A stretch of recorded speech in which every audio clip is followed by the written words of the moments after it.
Good morning, friends. My name is Shelby. If you are new here, today we're hanging out in my tomato patch harvesting all of the tomatoes that need to be harvested. I am growing over 40 different tomato plants. It is far exceeding my expectations. I also want to provide an update on my trellis system that many of you tuned in to watch. So these are the brown sugar tomatoes. They're pretty, sizable fruits. I will say after trying them, they don't have like any sweeter of a note compared to like any other type of like larger beefsteak variety.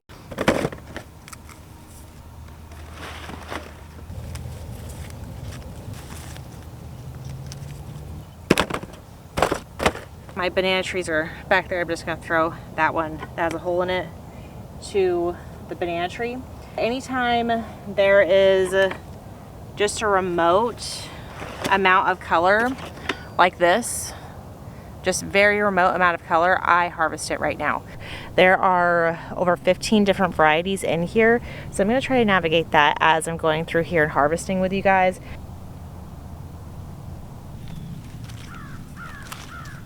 This is the pineapple tomato.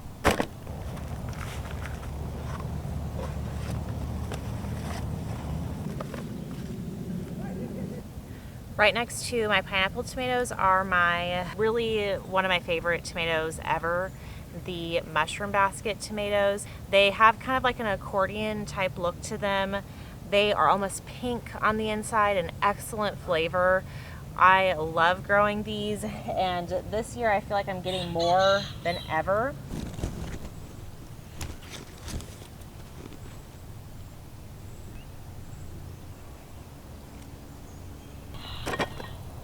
All right, so this is more pineapple tomatoes. I didn't realize I guess I planted about 6 of them because I loved them so much last year. A better illustration, although this one has blossom and rot, this is a better illustration of kind of like the stripes that it will start to develop. So this one I'm gonna give to the banana trees over there. This one's like half eaten and molded. I can't tell you how many times I have grabbed like a molded tomato during this whole process, because if you are not out here like literally every single day, they get too ripe too quick. I believe these ones right here are the money maker tomatoes. They are just really not performing very good.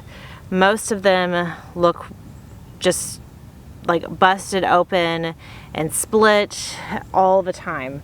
Right here is the Martinez Roma tomato.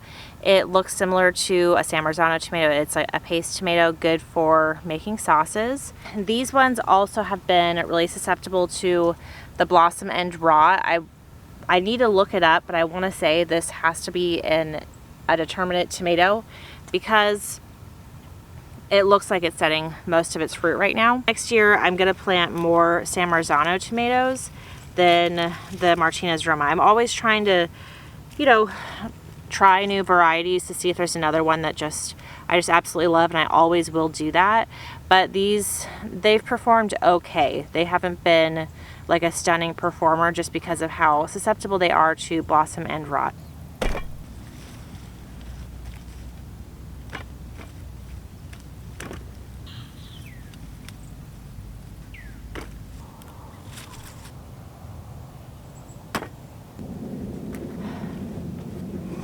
On to certainly the weirdest tomatoes I've ever grown. To start, the plant itself is strange looking. It's very kind of like thin, wispy leaves. When I first started growing out this patch, they're all watered, at the same time. They all pretty much get the same amount of sun, and these ones always looked wilted.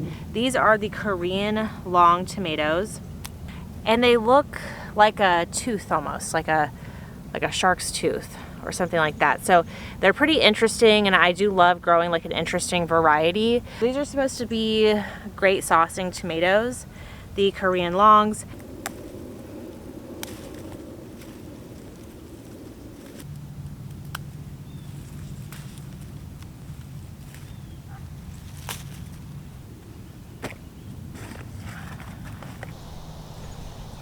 Certainly gonna get stung by a bee. My sunflower wall is doing really good. It's doing its job, providing an invitation for the pollinators to come to the garden and pollinate the tomatoes and everything else. On to the lovely, lovely San Marzano tomatoes. I have had nothing but good experiences growing the San Marzano tomatoes.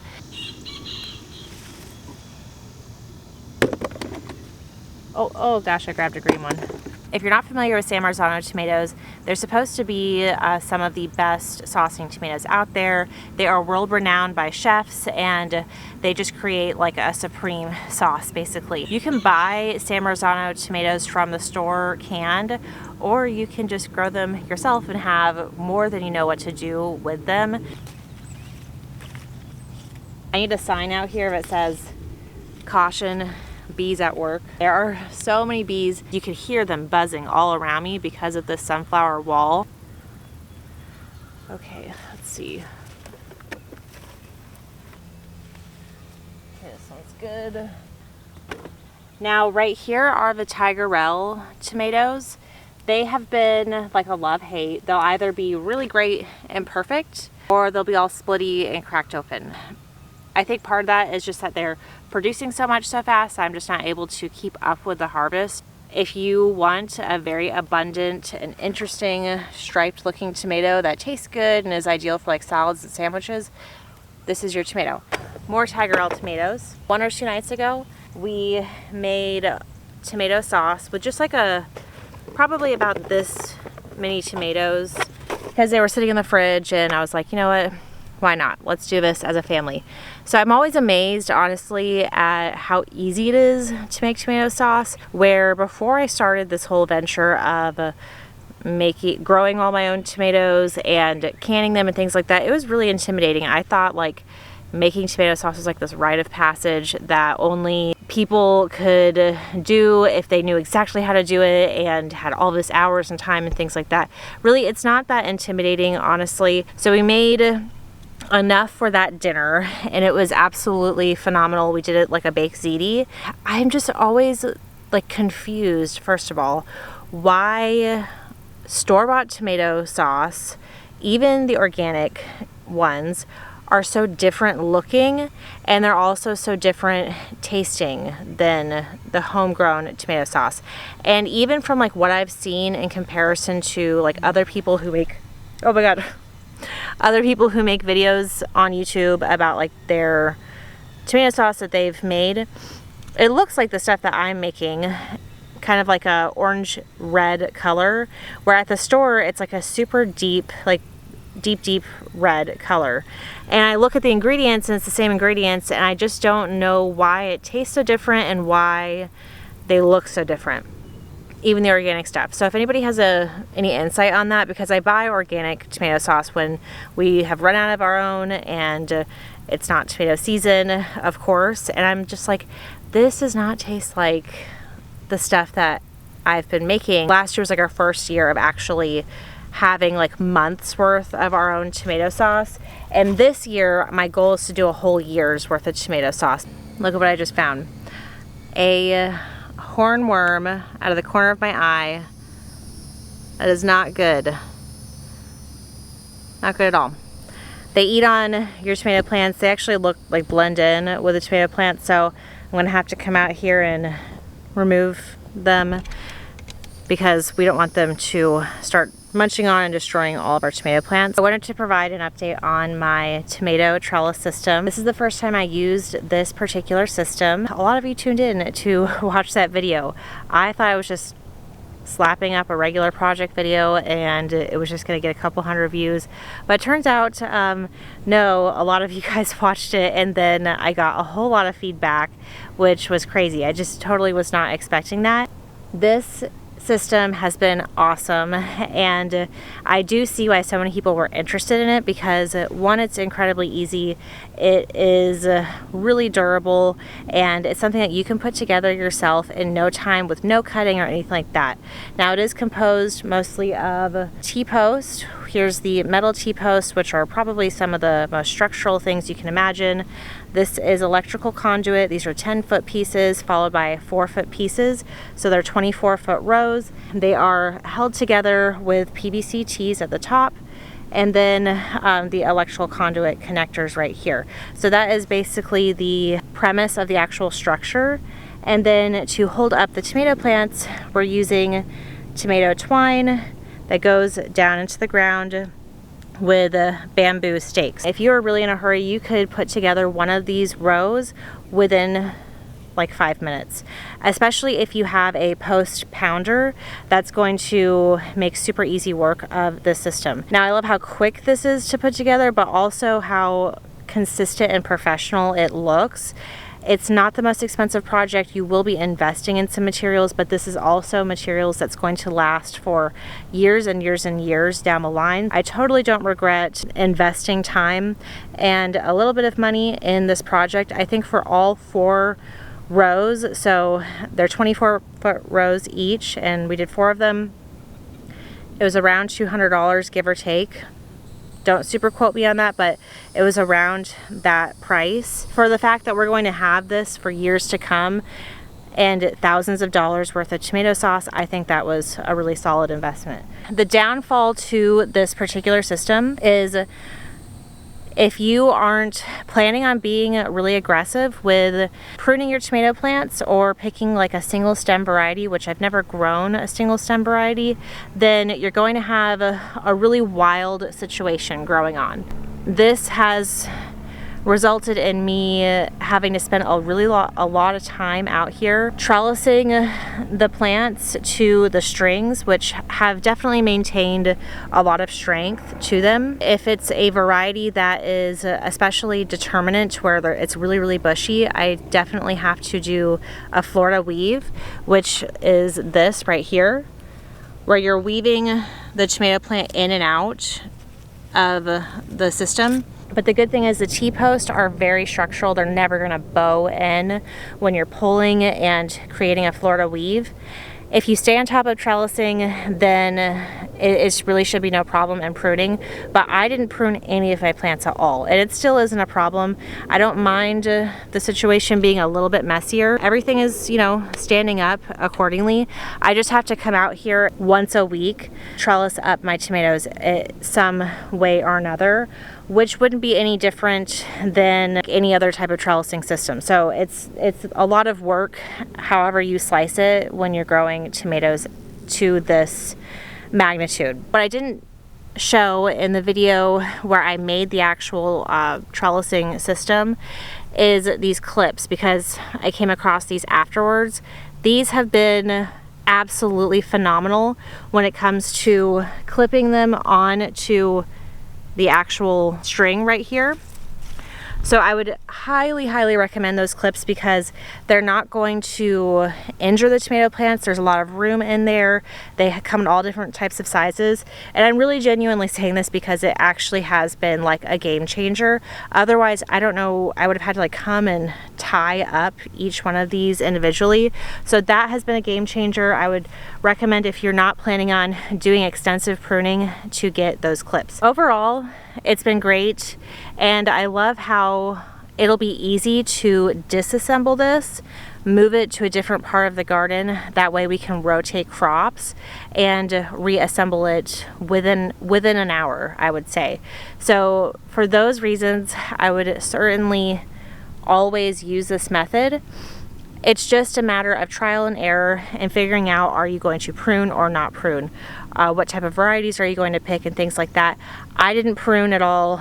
It did require more effort when I was ready to start trellising them up and cleaning them up, but it was no problem in the end, and my plants are happy, and I'm harvesting more tomatoes than I know what to do with. So I will post the original video, or link the original video in this video and in the description if you want to see me build this. It was unbelievably easy. I did it all by myself. I will also put some links down below for some of the materials that I used. If you have used this system in the past, definitely drop a comment and let me know what your experience is, because I think it's been absolutely awesome. I really appreciate you guys tuning in so much to it, because that has been overwhelming and I just definitely wasn't expecting it.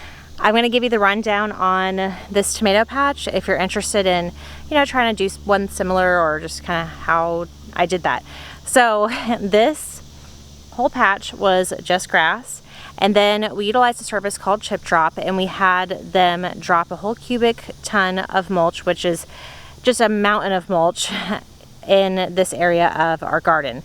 So just the sheer weight of that mulch really suffocated most of the weeds. And of course, we had to spread out the rest of it.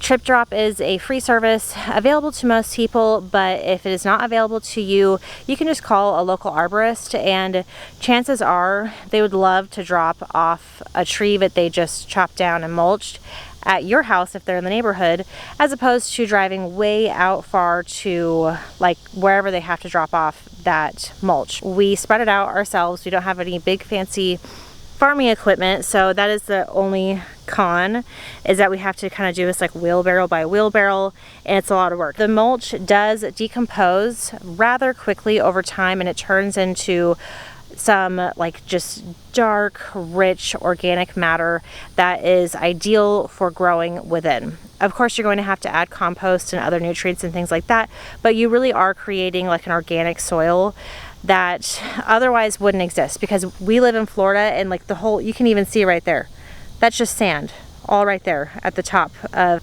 my land. So I am not working with any type of rich soil to start out.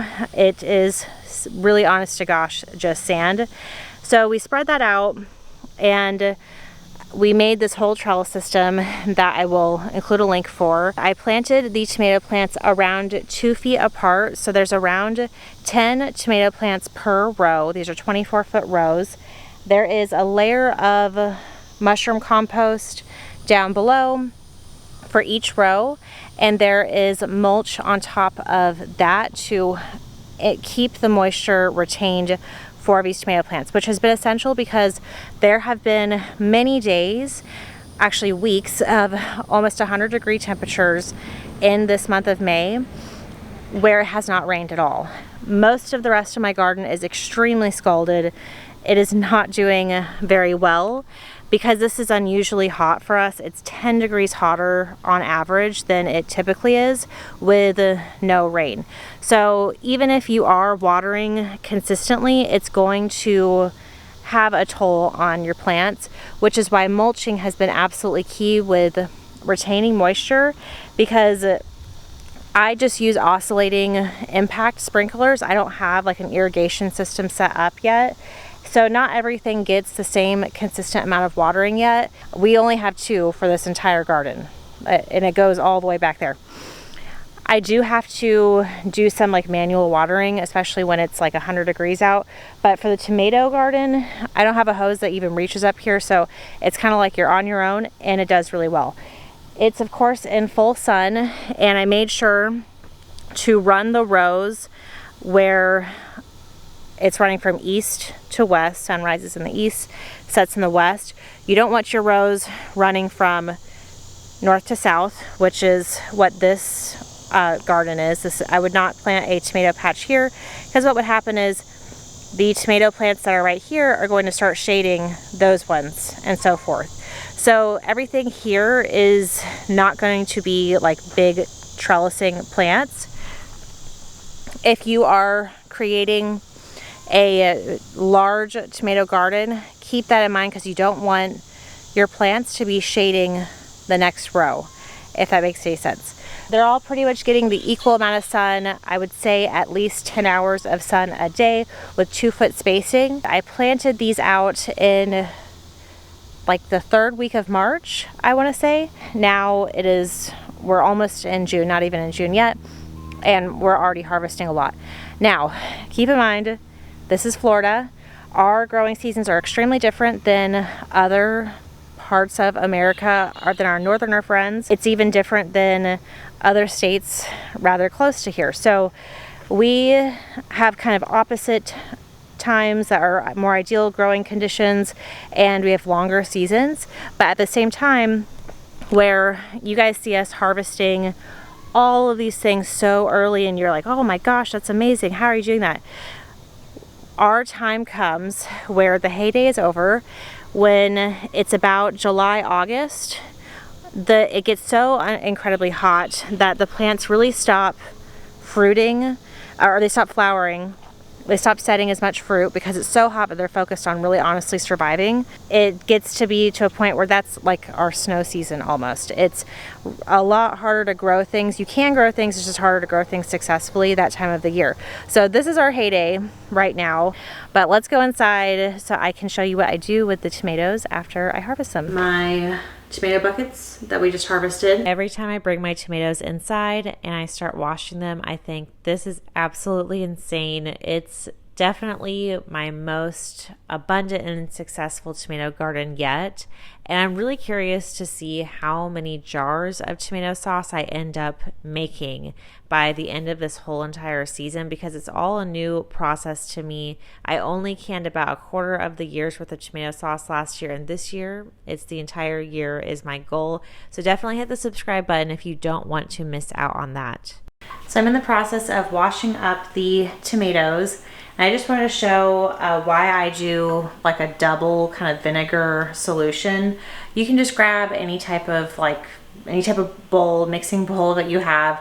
I use 2 of them, and I do the same amount of vinegar in this bowl as this bowl. And what I do is I just do an initial soak and kind of like rub off the dirt under the running water, and then I just use the second bowl of the vinegar solution more so as like a sterilization process, and just to kind of pick up any extra dirt that the first bowl missed. And I'll show you the difference, and this is only after like 1 little round of tomatoes, and I've got a whole bunch more in here because I've had people ask me why I wash the vegetables from the garden. Well, first of all, I want these vegetables to be rid to the best ability of like fruit flies, eggs, and things like that that might be traveling in. If you have ever gardened on like a large scale, then you will know when it is garden season, it is so easy to bring those fruit flies in your house. So this really helps with that because it's killing off those fruit fly eggs. I want the tomatoes to be ready for saucing. I don't want to have to worry about washing them when I'm taking them out of the freezer later. So I want everything to be just ready to eat and wash, and I just know for a fact that there's nothing I have to prep at a later date. This is bowl number 1, and that's the second bowl. So clearly a lot more, it's a lot cleaner, and the first bowl kind of goes through a lot more dirt. If you have any other canning suggestions on what to make with all of these tomatoes, definitely drop a comment and let me know, or recipe suggestions. I'd love to hear from you guys. Now, these are from 2 days ago. So just to give you an illustration, we actually had just a few more than this that we've given away and ate through. It's roughly about this many or this much tomatoes that I'm harvesting every 2 days. And this was from what we harvested today. As you can just see, just from the overhead shot, how much darker this particular batch is compared to this batch. So what I do is I allow the tomatoes to sit on the counter for around 1 to 2 days. Of course, there's going to be some that are more ripe initially when you bring them in the house, and there's going to be some that require a little bit more time. I had even a third like little section back here.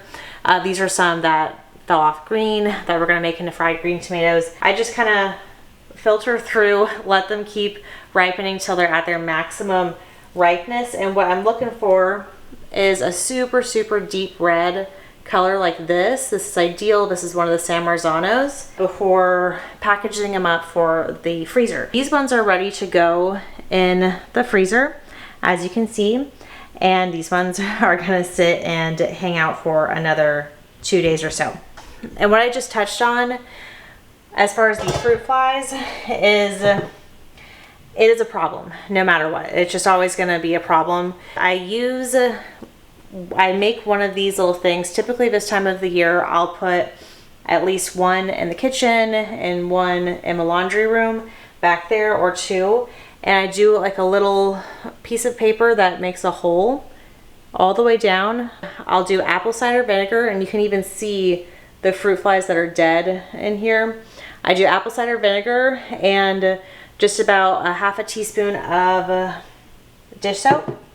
Now it has to be apple cider vinegar. It will not work with regular vinegar because of the sweet aroma that attracts the fruit flies to not only the tomatoes, but that concoction to help with that issue, because it is certainly a problem this time of the year, and the longer I let the tomatoes out, the more fruit flies that start to exist, which is another reason why I find it very important to do all that washing and everything. I'm going to cut into my pineapple tomato because this one's perfectly ripe. It's got just like a little like soft give to it.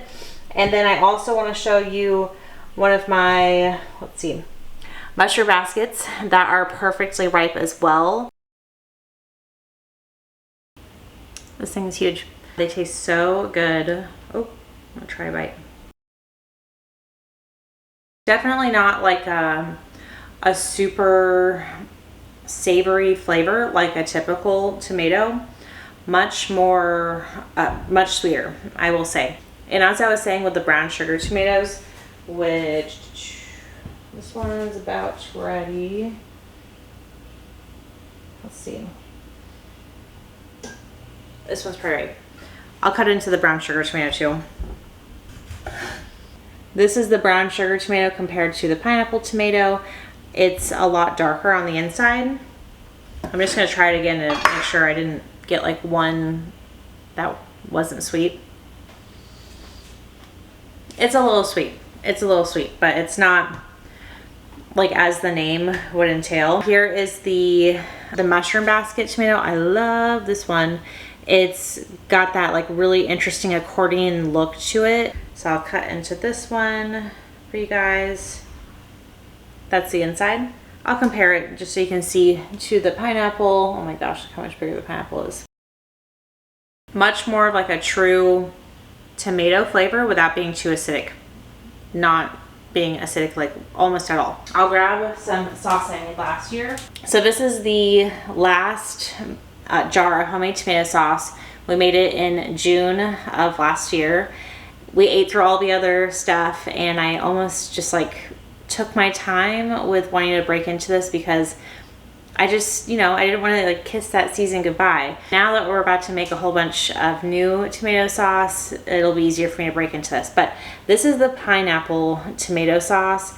So it's a lot more golden and I wish I had a different jar to compare it to, but it's a lot more golden. We made it with just the pineapple heirloom tomato. Definitely give that a try if you are growing a whole bunch of different varieties. Try making a sauce of just exclusively that unusual variety and see what it turns out to be, because it could be really, really cool. And I'm going to do that more this year. I'm also going to make some exclusive San Marzano tomato sauce just to see if it's truly that much different, because typically I kind of have a big mix going on with the sauce. So at this point I just throw the tomatoes in a bag. This is a bag that already has frozen tomatoes in it from a few days ago. They're gonna be fine. They're not gonna get freezer burn, especially with how quickly I'm going to be using them for sauce. And then I just toss this in my deep freezer. I'm gonna show you what my deep freezer looks like and how full it already is from just harvesting from this season. We just bought this deep freezer because both of our freezers are overflowing with, they're just completely maxed out with tomatoes and other things that I've preserved, like cauliflower and bone broth, which I know I could be canning my own bone broth, but regardless, we had to get a deep freezer, which is right there, and it's definitely not like the most convenient place. We're probably gonna move it later, but I'll show you what it looks like on the inside. This is from just this season.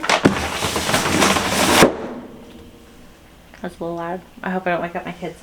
Okay, so this is just from this season. So we have, this is totally full. Now we've got these ones down here and this one, and then of course the tomatoes that are on the counter. You might be wondering, why would you freeze tomatoes whole? Because now you're gonna have to go through the whole process of taking the skin off and doing this whole thing, and now it's gonna be a big old mess. Well, first of all, if they're frozen, it's really easy to take the skin off. Second, like once they thaw out. Secondly, what I use is this little apparatus called a Johnny applesauce cedar. It's basically like it's a food mill, basically. It will extract the food, it will extract the skins and the seeds, and then just basically leave the wonderful tomato juice and all the pulp and everything like that left over. So then you just cook that down, and it makes quick work of the entire process of canning. I don't mess around with taking this skin off myself.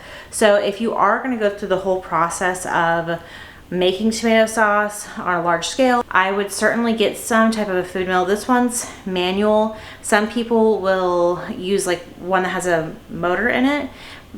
There's really affordable ones. There's all different types of options out there, but that's going to make it so that you don't have to strain out seeds or remove skins and things like that later. So that's what I'll be doing in my video coming up here once I have collected more tomatoes. Thank you guys so much for hanging out with me and helping me harvest, listening to me yap and talk all about tomatoes. I will see you guys next week. Bye.